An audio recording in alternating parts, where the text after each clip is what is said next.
Hello students, in the last class we had seen the introduction to interrupts. Now let us see the main concepts of 8051 interrupt and also its programming and the format of certain registers which are used for programming. Now let us see 8051 interrupts actually can be classified as there are different types of interrupts. So we have a reset interrupt, then the timer interrupts. There are two interrupts for timers, then there are two interrupts for external, and there is one interrupt for serial. That is we have a total 6 interrupts in 8051. Now let us consider the reset interrupt. That is here the whenever that reset occurs, means the 8051 is reset and it will that's all the executions will start from 0000h, that is from the initial condition. അപ്പോൾ അത് reset ചെയ്യാൻ വേണ്ടിയുള്ള ഒരു interrupt ആണ് reset interrupt.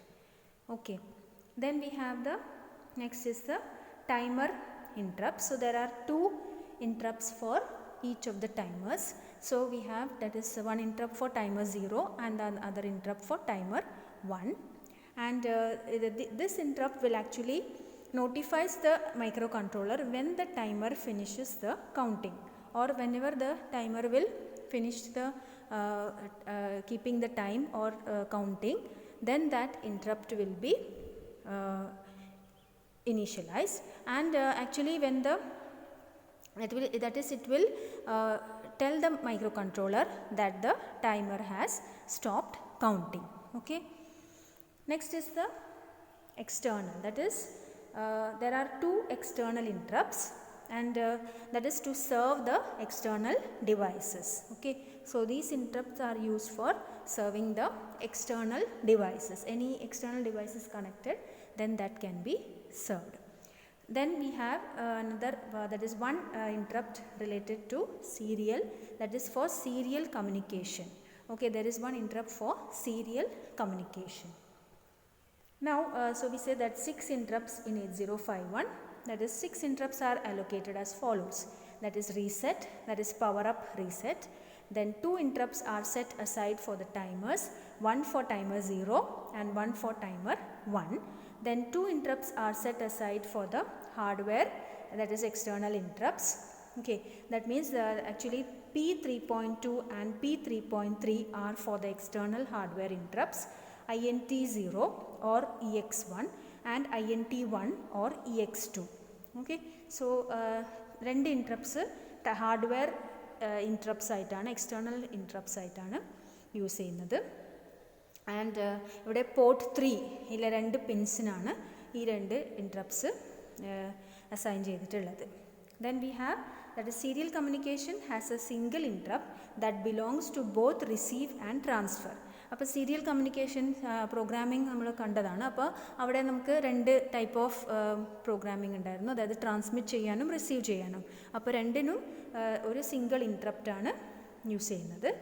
That is serial communication has a single interrupt, okay, which will belong to both receive and transfer. Now let us see the interrupt vector table for 8051. Now before that let us see here actually ഇവിടെ നമുക്ക് 2 ഇതാണ് പറഞ്ഞല്ലോ. അപ്പോൾ ശരിക്കും ഈ ഒരു interrupt വന്നു കഴിഞ്ഞാൽ, അതായത് നമുക്കിപ്പോൾ ഒരു 6 ഇൻട്രപ്റ്റ്സ് പറഞ്ഞല്ലോ, അപ്പോൾ കഴിഞ്ഞാൽ മൈക്രോ കൺട്രോളർ എന്താണോ ചെയ്തുകൊണ്ടിരിക്കുന്നത് അത് അവിടെ സ്റ്റോപ്പ് ചെയ്യും. അപ്പോൾ നമുക്ക് ആ ഒരു steps of execution of interrupts നമ്മൾ കഴിഞ്ഞ വീഡിയോസിൽ കണ്ടതാണ്. അപ്പോൾ അവിടെ പറഞ്ഞത് എന്തായിരുന്നു, ഒരു സ്റ്റെപ്പ്, അതായത് ഒരു ഇൻട്രപ്റ്റ് വന്നു കഴിഞ്ഞാൽ whatever micro controller is doing it will stop doing that and it will go to a particular area. അപ്പോൾ അത് ശരിക്കും പറഞ്ഞാൽ അവിടെ ഒരു ഇൻട്രപ്റ്റ് വെക്റ്റർ ടേബിളാണ് ഉണ്ടാവുക. ആ ഇൻട്രപ്റ്റ് വെക്റ്റർ ടേബിളിൽ ഒരു അഡ്രസ്സ് ഉണ്ടാവും. ആ അഡ്രസ്സിലാണ് പിന്നെ എവിടെയാണ് ISR ഉള്ളത് അത് മനസ്സിലാക്കാൻ പറ്റുന്നത്. അതായത് ISR എന്ന് പറഞ്ഞാൽ ഇൻട്രപ്റ്റ് സർവീസ് റുട്ടീനാണ്, ഒരു സബ് പ്രോഗ്രാം. അപ്പോൾ ആ ഒരു സബ് പ്രോഗ്രാമാണ് അവിടെ എക്സിക്യൂട്ട് ചെയ്യേണ്ടത്. ഒരു ഇൻട്രപ്റ്റ് വന്നു കഴിഞ്ഞാൽ micro controller has to execute that ISR. അപ്പോൾ ISR എവിടെയാണ് ആ ലൊക്കേഷൻ അത് ഇൻഡിക്കേറ്റ് ചെയ്യുന്നതാണ് ഈ ഇൻട്രപ്റ്റ് വെക്റ്റർ ടേബിൾ. അപ്പോൾ നമുക്കിപ്പോൾ ഇവിടെ ഈ പറഞ്ഞ 6 ഇൻട്രപ്റ്റ്സ് ഉണ്ടല്ലോ, അതിന് ഒരു ഫിക്സ്ഡ് ലൊക്കേഷൻ ഉണ്ട്, റോം ലൊക്കേഷൻ. ഓക്കെ, ആ ലൊക്കേഷനാണ് ഇവിടെ കാണിച്ചിട്ടുള്ളത്. അതായത് ഇപ്പോൾ interrupt vector table for 8051. So we have that is first interrupt reset. That means reset the ROM location is 0000. Automatically അപ്പോൾ ആ ലൊക്കേഷനിലേക്ക് പോകും. അവിടെയാണ് ഒരു അഡ്രസ്സ് ഉണ്ടാവുക.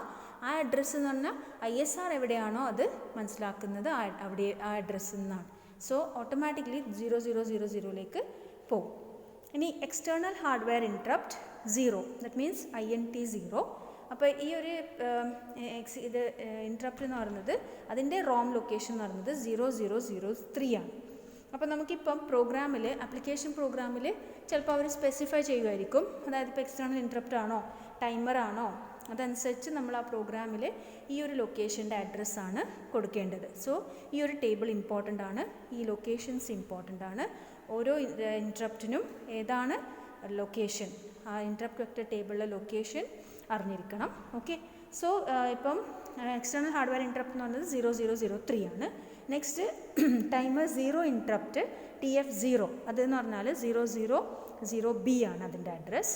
Then external hardware interrupt 1. അപ്പോൾ എക്സ്റ്റേണൽ ഹാർഡ്വെയർ ഇൻട്രപ്റ്റ് 2 ഉണ്ടല്ലോ. ഒന്ന് എക്സ്റ്റേണൽ ഹാർഡ്വെയർ ഇൻട്രപ്റ്റ് 0, അതായത് INT 0. Then INT 1, external hardware interrupt 1. So അതിൻ്റെ അഡ്രസ്സ് എന്ന് പറയുന്നത് 0013. ഓക്കെ, ഇത് ഹെക്സിലാണ് H. Then we have timer 1 interrupt, that is TF1. So TF1ൻ്റെ ലൊക്കേഷൻ എന്ന് പറയുന്നത് 001B ആണ്. ഓക്കെ, ആൻഡ് സീരിയൽ കമ്മ്യൂണിക്കേഷന് വേണ്ടി യൂസ് ചെയ്യുന്ന ഇൻട്രപ്റ്റ് എന്ന് പറയുന്നത് RI ആൻഡ് TI. അപ്പോൾ അതിൻ്റെ ലൊക്കേഷൻ എന്ന് പറയുന്നത് 0023H. Okay, and pin number എന്ന് പറയുന്നത് ഇപ്പോൾ നമുക്ക് റീസെറ്റ് ആണെങ്കിൽ പിൻ നമ്പർ 9 ആണ്. ദെൻ എക്സ്റ്റേണൽ ഹാർഡ്വെയർ ഇൻട്രപ്റ്റ് വരുന്നത് that is pin P3.2, that is pin number 12, and P3.3 pin number 13. Remaining interrupt ശരിക്കും അത് നമുക്കത് സോഫ്റ്റ്വെയർ ഇൻട്രപ്റ്റ് ആയിട്ട് പറയാം. ഓക്കെ, ദെൻ ഫ്ലാഗ് ക്ലിയറിങ് എങ്ങനെയാണെന്ന് വെച്ചാൽ ആ ഫ്ലാഗ് ഇപ്പോൾ ഓട്ടോമാറ്റിക്കലി ക്ലിയർ ആവുന്നത് ആണ് ആദ്യത്തെ, അതായത് റീസെറ്റ്, ദെൻ ഹാർഡ്വെയർ ഇൻട്രപ്റ്റ്സും പിന്നെ ടൈമർ ഇൻട്രപ്റ്റ്സും ഓട്ടോമാറ്റിക്കലി അത് ക്ലിയർ ആവും. ഓക്കെ, ഇനി പ്രോഗ്രാമർ ക്ലിയർ ചെയ്യേണ്ടതാണ് സീരിയൽ കമ്മ്യൂണിക്കേഷനിലുള്ള interrupt. Okay, so programmer clears that flag. Okay, ഇനി വേറൊരു കോൺസെപ്റ്റ് ഇവിടെ എന്താണെന്ന് വെച്ചാൽ, അതായത് ഇപ്പം ഇനീഷ്യലി ഒരു പ്രോഗ്രാം തുടങ്ങുമ്പോൾ ഒറിജിൻ, അതായത് ഇപ്പോൾ ഈ ചില ഡയറക്റ്റീവ്സ് ഉണ്ട്. അതായത് നമുക്ക് ഈ ഡയറക്റ്റീവ്സ് എന്ന് പറഞ്ഞാൽ അസംബ്ലറിന് കൊടുക്കുന്ന ചില ഡയറക്ഷൻസ് ആണ്. അപ്പോൾ അതിന് ശരിക്കും ആക്ച്വലി അത് എക്സിക്യൂട്ട് ചെയ്യുന്നില്ല. They are not part of the program, but they are to give directions. അപ്പോൾ ORG എന്നൊരു എന്താണ് ഡയറക്റ്റീവാണ്. അപ്പോൾ ഒറിജിൻ, അതായത് ഇപ്പോൾ എവിടെ നിന്നാണ് തുടങ്ങുന്നത്, നമ്മളെ പ്രോഗ്രാം തുടങ്ങുന്ന ആ ഒരു ലൊക്കേഷൻ കൊടുക്കാൻ വേണ്ടിയാണ്. സോ 0000 വെച്ചാണ് തുടങ്ങുന്നത് program, main program. So ORG 0 കൊടുത്തു കഴിഞ്ഞാൽ അതിൻ്റെ മീനിങ് എന്ന് വെച്ചാൽ മെയിൻ പ്രോഗ്രാം തുടങ്ങുന്നത് 0000H വെച്ചിട്ടാണ്. That means reset location. അപ്പോൾ റീസെറ്റ് ലൊക്കേഷൻ പറഞ്ഞല്ലോ ഇവിടെ 0000. അപ്പോൾ അത് വെച്ചിട്ട് ആണ് തുടങ്ങുന്നത്. ഇനി LJump മെയിൻ, അതായത് ഇവിടെ എന്താ ചെയ്യാന്ന് പറഞ്ഞാൽ മെയിൻ പ്രോഗ്രാം അതായത് ലേക്ക് പോകാൻ വേണ്ടിയാണ് LJump മെയിൻ. സോ അതെന്താ ചെയ്യാന്ന് വെച്ചാൽ bypass the interrupt vector table. അതായത് ഇപ്പോൾ only 3 bytes of ROM space, okay, assigned to the reset pin. We put the LJump as the first instruction and redirect the processor away from the interrupt vector table. Okay, അതായത് ഇവിടെ 3 bytes of ROM space ആണ് reset പിന്നിന് assign ചെയ്തിരിക്കുന്നത്. കാരണം 3 bytes എന്ന് പറഞ്ഞാൽ LJump ഒരു 3 byte ഇൻസ്ട്രക്ഷനാണ്. അതുകൊണ്ട് അവിടെ 3 bytes അതിന് വേണ്ടി കൊടുത്തിട്ടുണ്ട്. ആൻഡ് പിന്നെ LJump ആണ് ഫസ്റ്റ് ഇൻസ്ട്രക്ഷനായിട്ട് കൊടുക്കുന്നത്. ദാറ്റ് മീൻസ് പ്രൊസസ്സറിനെ ഇൻട്രപ്റ്റ് വെക്റ്റർ ടേബിളിൽ നിന്ന് റീഡയറക്റ്റ് ചെയ്യാൻ വേണ്ടി. ഓക്കെ, അപ്പോൾ അവിടെ LJump മെയിൻ കൊടുത്തു കഴിഞ്ഞാൽ മെയിൻ പ്രോഗ്രാം പിന്നെ തുടങ്ങുന്നത് ഒറിജിൻ 30 വെച്ചിട്ടാണ്. സോ ആദ്യം ഒരു ഒറിജിൻ ഉണ്ടാവും, ദാറ്റ് ഇസ് 0000. സോ റീസെറ്റ് ചെയ്ത് കഴിഞ്ഞാൽ അവിടെയാണ് ആക്ച്വലി ഉണ്ടാവുക.